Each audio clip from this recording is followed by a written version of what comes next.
सृजन, मंथन और विचारों का अग्निकुंड, साहित्य, युगों का संग्राम। इन्हीं विचारों के हिमायती देशोन्नति के इस जानदार और शानदार पटल पर मैं अविनाश बागड़े आप सभी का हार्दिक स्वागत करता हूं। Vishwabhushan Bharat Ratna doctor B.R. आम्बेडकर, इन्हीं विषयों पर आज हम चर्चा करने जा रहे हैं। इस देश की सबसे बड़ी साहित्यिक धरोहर यानी इस देश का संविधान, जिसकी चर्चा आजकल सामाजिक कम और राजनीतिक गलियारों में अधिक है। एक गंभीर ग्रंथ जिनकी धाराओं में इस देश का कार्यकलाप नियम और कानून के दो किनारों के बीच सुचारू रूप से बह रहा है। 14 अप्रैल संविधान के निर्माता की इस पुण्य जयंती, जो कि एक ऐसे व्यक्तित्व का जन्मदिन है जिसने लेखन चिंतन जो किया है उसका लोहा पूरा विश्व मानता है। इस अवसर पर आज हमने देशोन्नति के इस स्टूडियो में ऐसे ही 3 सांस्कृतिक दूतों को आवाज़ दी है और चर्चा करने के लिए बुलाया है। इनमें चिंतक, विचारक और साहित्यिक डॉक्टर मछिंद्र चोरमारे जी हैं। इसके साथ ही भीम गीत, जिसकी लोकप्रियता अपने चरम में होती है, ऐसे भीम गीत के लेखक प्राध्यापक विलास डांगे जी हमारे बीच मौजूद है और इन गीतों को सुरीली सुमधुर आवाज़ देने के लिए नागपुर की प्रख्यात गायिका मुमताज शेख हमारे बीच में है। तो आइए हम आज का यह कार्यक्रम शुरू करते हैं मुमताज शेख की शानदार सुमधुर आवाज़ से एक भीम गीत के साथ। तो मुमताज जी, आज भीम गीत से आज का ये कार्यक्रम आप शुरू करें। सोनियाची उगवली सकाळ, हो सोनियाची उगवली सकाळ, उगवली सकाळ, जन्मास आले भीम बाळ, जन्मास आले भीम बाळ, सोनियाची उगवली सकाळ, हो सोनियाची उगवली सकाळ, उगवली सकाळ, जन्मास आले भीम बाळ, जन्मास आले भीम बाळ, भीमाई माता प्रस्तुत होता, भीमाई माता प्रस्तुत होता, हर्षित झाले ते रामजी पिता, हर्षित झाले ते रामजी पिता, धन्य झाली पोळी सपकाळ, हो धन्य झाली पोळी सपकाळ, पोळी सपकाळ, जन्मास आले भीम बाळ, जन्मास आले भीम बाळ, सोनियाची उगवली सकाळ, ओ सोनियाची उगवली सकाळ, उगवली सकाळ, जन्मास आले भीम बाळ, जन्मास आले भीम बाळ। बहुत शानदार। और जब भीम का जन्म हो चुका है तो मैं समझता हूँ इस विश्व व्यक्तित्व के बारे में हम बात करते हैं डॉक्टर मछिंद्र चोरमारे जी से, जो कि है तो MD आयुर्वेद, लेकिन आप साथ ही साथ ये जो भीम साहित्य है, ये आम्बेडकरी साहित्य है, इसमें आपकी गहन रुचि है और आपने 4 या 5 पुस्तकें लिखी हुई है। मराठी साहित्य में आपका दखल है, लेकिन आज यहाँ पर वे हिंदी में अपना वक्तव्य देंगे। दीक्षा भूमि या जहाँ कहीं भी ऐसे मेले होते हैं या जत्रा होती है, उसमें हमने ये देखा है कि यही एक ऐसा समागम होता है जहाँ पर पुस्तक मेला अपने आप स्थापित होने लगता है। तो मैं पूछता हूँ कि इनके पीछे कौन सी ऐसी भावना है जो डॉक्टर अंबेडकर की सोच को और ऊंचा उठाती है। चोरमारे सर। मैं सर्वप्रथम भारत के संविधान निर्माता डॉक्टर बाबा साहब आम्बेडकर जी को नमन करता हूं। और डॉक्टर बाबा साहब आम्बेडकर जी के प्रेरणा से जो साहित्य की निर्मित हुई है, जिसको शुरू में दलित साहित्य कहा गया है, बाद में उसको अम्बेडकरी साहित्य कहा गया है, अम्बेडकरवादी साहित्य कहा गया है, फुले अम्बेडकरी प्रेरणा का साहित्य भी कहा गया है। ऐसी संज्ञा लेते हुए बाबा साहब आम्बेडकर जी की जो किताबें हैं, जो विचारधारा है, उसको स्वीकार करते हुए उनका जो क्रांतिगर्भ तत्वज्ञान था, उसको एक्सेप्ट करते हुए कई लेखकों ने अपने तरीके से साहित्य लिखा।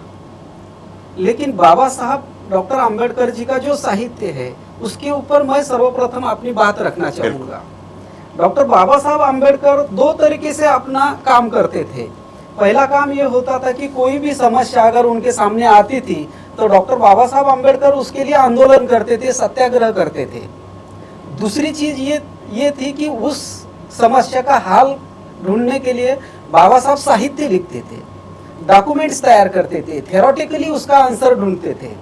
और इसके लिए फिर बाबा साहब का कोई भी साहित्य उठा के देख लीजिए आप, चाहे वो बुद्धा एंड हिज धम्मा हो, चाहे वो भारत का संविधान हो, चाहे what Congress and Gandhi done for untouchables, who were the Shudras, ये सब अगर किताबें उठा के देखते हैं आप, तो उसके बेस में कोई ना कोई एक समस्या है। उस समस्या का हल ढूंढने के लिए बाबा साहब अपने तरीके से, अपने वैचारिक मंथन से, अपने चिंतन से उस किताब को लिख रहे हैं।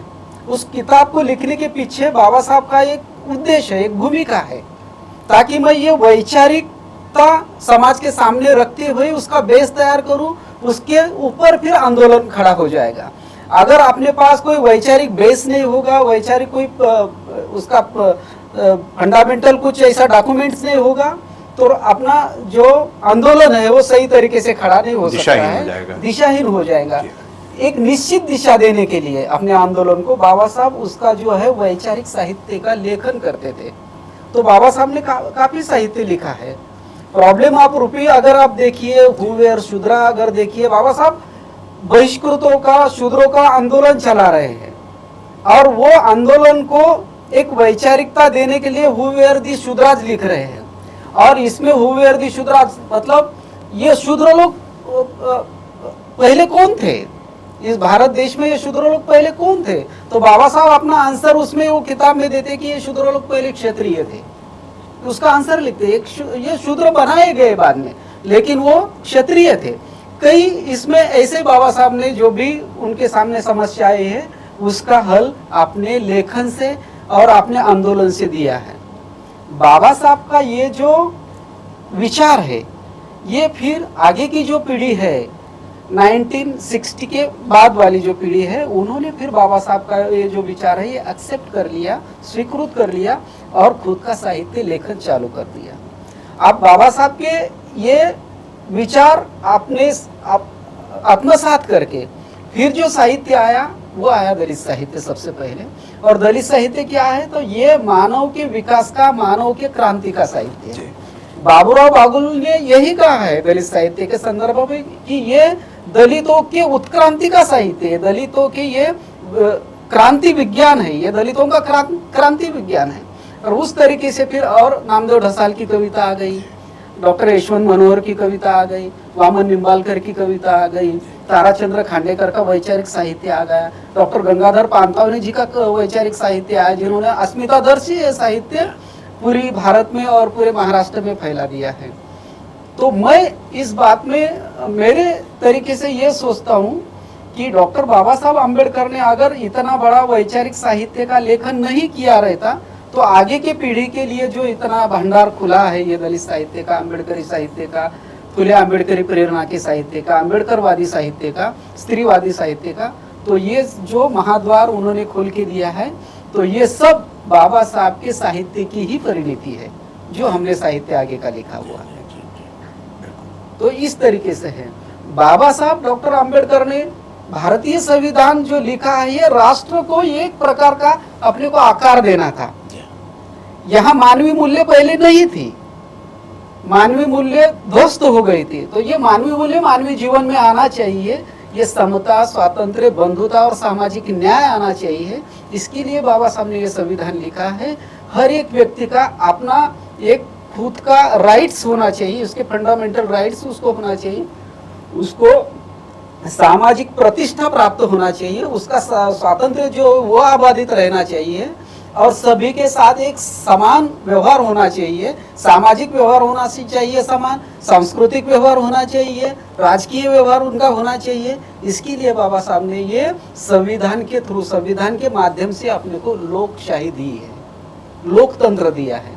तो ये लोकतंत्र के माध्यम से ही अभी ये जो है हमारा अभिव्यक्ति स्वातंत्र्य आया और अभिव्यक्ति स्वातंत्र्य के जरिए से हम पूरे जो साहित्यिक है ये साहित्य लिख रहे हैं और ये सब जो है ये डॉक्टर बाबा साहब अम्बेडकर की प्रेरणा से ही लिख रहे हैं। बहुत अच्छी बात बताई आपने। और मेरे ख्याल से नागपुर के कुछ नाम अगर इस साहित्यिक इससे जुड़े हों तो देखिए, सब धर्म के मेले कहीं ना कहीं लगते रहते हैं।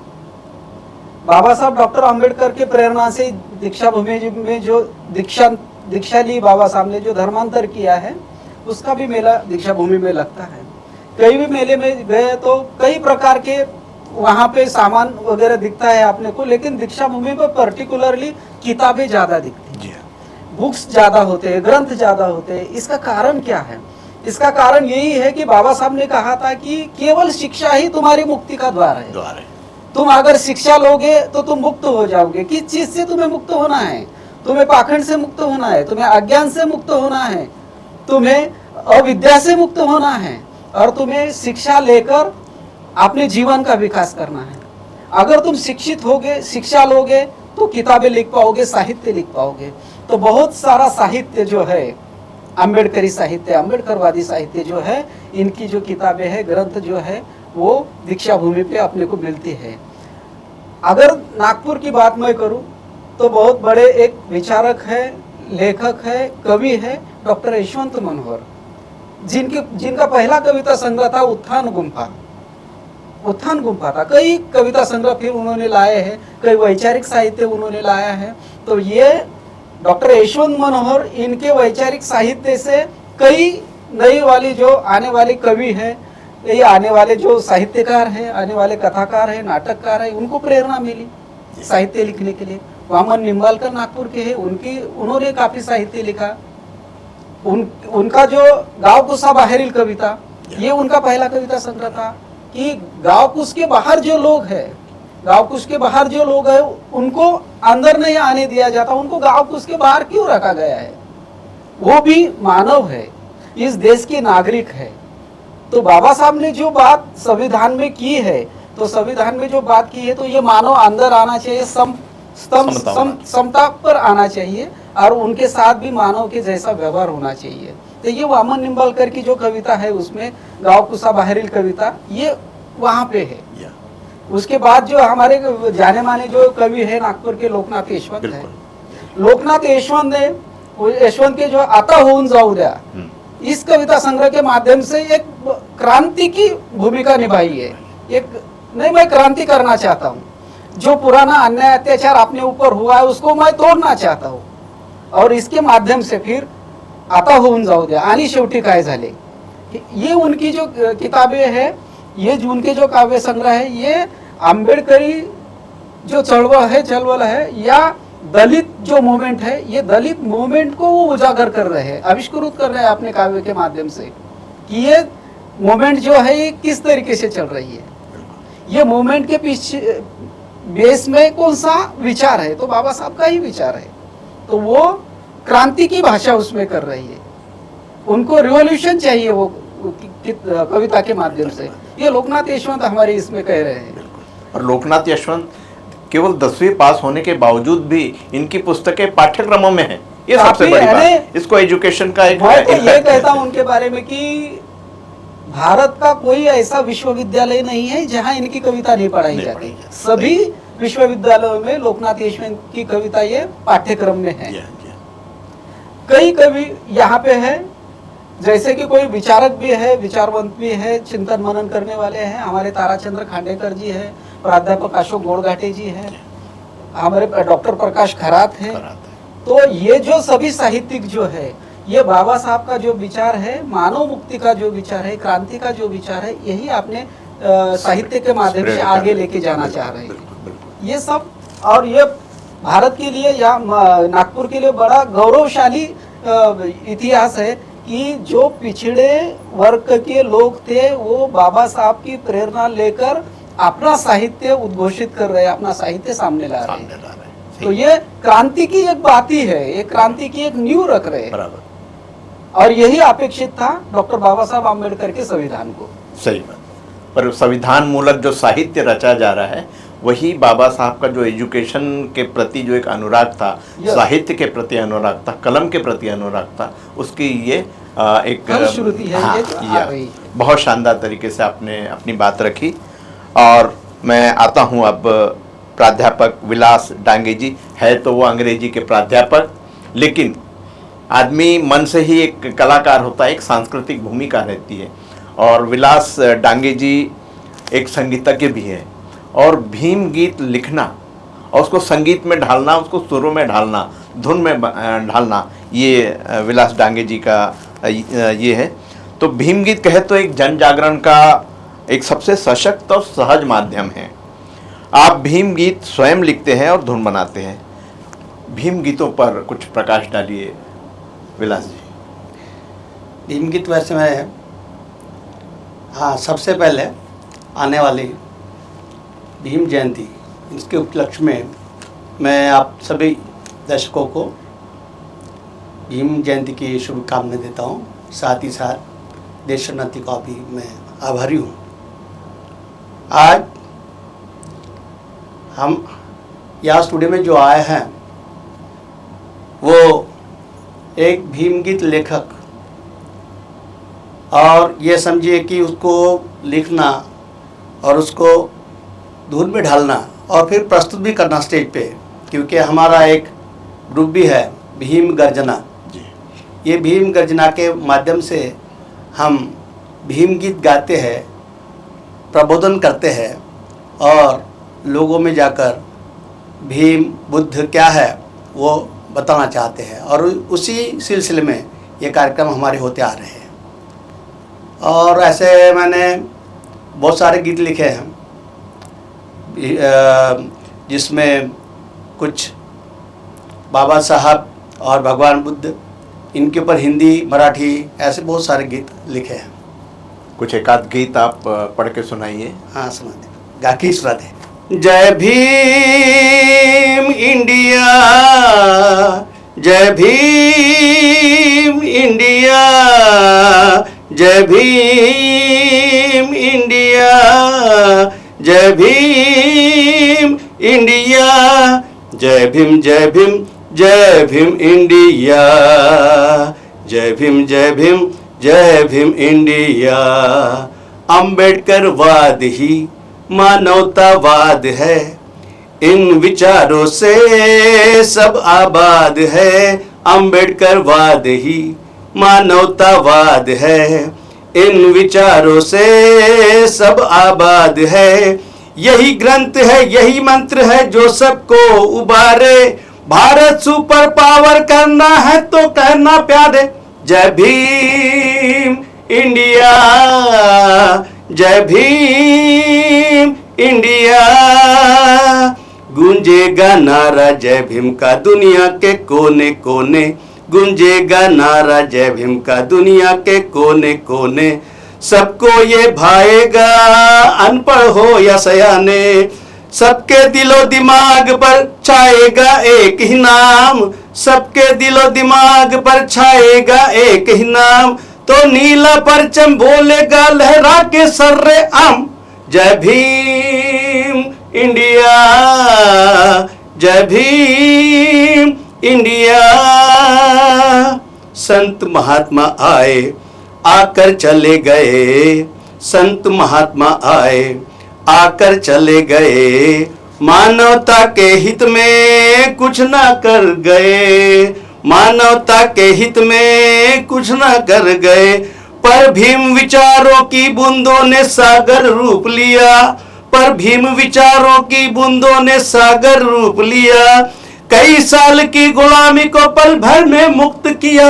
जय भीम इंडिया, जय Bhim India.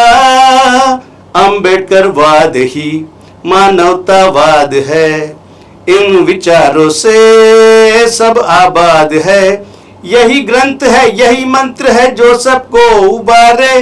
Bharat super power करना है तो कहना प्यार है। जय भीम इंडिया, जय भीम इंडिया। बहुत शानदार आपने उसकी धुन भी बनाई है और उतना ही उत्कृष्ट लिखा भी है आपने। अब एक ऐसी आवाज की तरफ हम मुड़ते हैं जिन्होंने ऑर्केस्ट्रा के कई मंचों पर अपनी आवाज से लोगों के बीच अपनी धाक बनाई है, लेकिन इस ऑर्केस्ट्रा के साथ साथ आप भीम गीतों की तरफ कहीं कैसे मुड़ गई, रुझान कैसे आया? मुमताज जी आप जरा बताइए। सबसे पहले तो सभी को नमस्कार मेरा, और मैं आभार व्यक्त करती हूँ आप सब लोगों ने आमंत्रित किया है। ऑर्केस्ट्रा से लेकर मेरा म्यूजिक तक के सफर जो भी रहा आज तक, वो सिर्फ और सिर्फ मेरे गुरु के वजह से ही। विलास डांगी। हाँ जी सर। और अभी सर ने बोले ही आपको कि हमारी एक टीम है भीम गर्जना करके, तो सर ने ही मुझे गाने सेट किए सब, मतलब सर की बदौलत ही है जो भीम गर्जना, भीम गीत की तरफ भी मैं मुड़ी हूँ। और मुझे बहुत खुशी होती है जब मैं भीम गीत गाती हूँ, और मुझे हर प्रोग्राम में बाबा साहब के लिए गाने के लिए, बोलने के लिए कुछ मौका मिलता है। मैं अपने आप को बहुत भाग्यशाली समझती हूँ उस वक्त। सही बात है। नारी मुक्ति के लिए आम्बेडकर जी ने जो काम किया है, जितना काम किया है, शायद भारत के इतिहास में किसी ने नहीं किया होगा। जैसे अगर हम कहें जो मैटरनिटी लीव मिलती है, वो सिर्फ और सिर्फ डॉक्टर BR आम्बेडकर के कारण ही मिलती है। तो मैं चाहता हूं कि जो भीम गीत आप गाती हैं, और भीम गीत जब गाती हैं तो आपको कैसा अनुभव होता है स्टेज पे? मुझे बहुत गर्व महसूस होता है सर कि हम इस देश में रह रहे हैं, और बाबा साहब जैसे इंसान के इसमें संविधान जो जिन्होंने लिखा है, सबसे ज़्यादा औरतों के लिए उन्होंने लिखा है, लेडीज़ लोगों के लिए, है ना। तो बहुत मुझे गर्व फील होता है, मतलब गाते समय उनके जो गाने हैं, उनकी जो स्टोरी है, उसमें सब कुछ बयान है, दुख सुख सब। तो मुझे बहुत अच्छा लगता है कि मैं इनसे जुड़ी हूँ। तो मैं चाहता हूँ कि आज के इस कार्यक्रम का समापन भी एक भीम गीत से और आपकी ही आवाज़ से हो। तो मैं चाहूँगा मुमताज जी, आप अपनी मधुर आवाज़ में फिर एक भीम गीत हमें सुनाइए। किती भीमाच्या सांगाव्या कथा, त्याने समाज सुधारला। किती भीमाच्या सांगाव्या कथा, त्याने समाज सुधारला। माळ रानाला सुगंध आला, काटा गोटाही मोहरला। किती भीमाच्या सांगाव्या कथा, त्याने समाज सुधारला। किती भीमाच्या सांगाव्या कथा, त्याने समाज सुधारला। तळमळती राणीवनी भावंड माझी सारी, मागती उष्टावरी फिरून दारोदारी। बलुचदार चाकरदार गावाची काम करी, घामान कष्टान करीत मोल मजुरी। हा तळमळती राणीवनी भावंड माझी सारी, त्यानं जमुनी ज्ञान पडवूनी, त्यानं जमुनी ज्ञान पडवूनी। माणूस घडविला, किती भीमाच्या सांगाव्या कथा, त्याने समाज सुधारला। किती भीमाच्या सांगाव्या कथा, त्याने समाज सुधारला। बायाणू तुम्ही भिवा, शिकून व्हावं ज्ञानी। मानाण जगावया, मुलांना करा शहाणी। भेऊ नका, रडू नका, उगच येड्यावानी। हक्कासाठी लढू चला, मिळून वीरावानी। अग बायानो शिकून या, तुम्ही भिवाव ज्ञानी। चला एकी नर, आता नेकी नर, चला एकी नर, आता नेकी नर। नवनिशान रोबायला, किती भीमाच्या सांगाव्या कथा, त्याने समाज सुधारला, किती भीमाच्या सांगाव्या कथा, त्याने समाज सुधारला. माळरानाला सुगंध आला, काटा गोटाही मोहरला, किती भीमाच्या सांगाव्या कथा, त्याने समाज सुधारला, किती भीमाच्या सांगाव्या कथा, त्याने समाज सुधारला. सही बात है, भीम की कितनी कथाएं बताई जाए उतनी ही कम है. बहुत मीठी आवाज़, बिना किसी साजो सामान के आपने जिस ढंग से प्रस्तुति दी है मुमताज़ जी, बहुत बहुत मुबारकबाद आपको. ऐसे ही आप इस पथ पे आगे बढ़ती रही. और इसके साथ ही हम आज का यह कार्यक्रम यहीं पर समाप्त करते हैं. और समाप्ति के पहले अपने सभी मेहमानों आदरणीय डॉक्टर मच्छिंद्र जी, विलास जी और मुमताज़ जी का मैं तहे दिल से देशोन्नति की तरफ से आभार मानता हूँ. और यह कार्यक्रम यहीं पे समाप्त होता हूँ. जय भीम, जय भारत.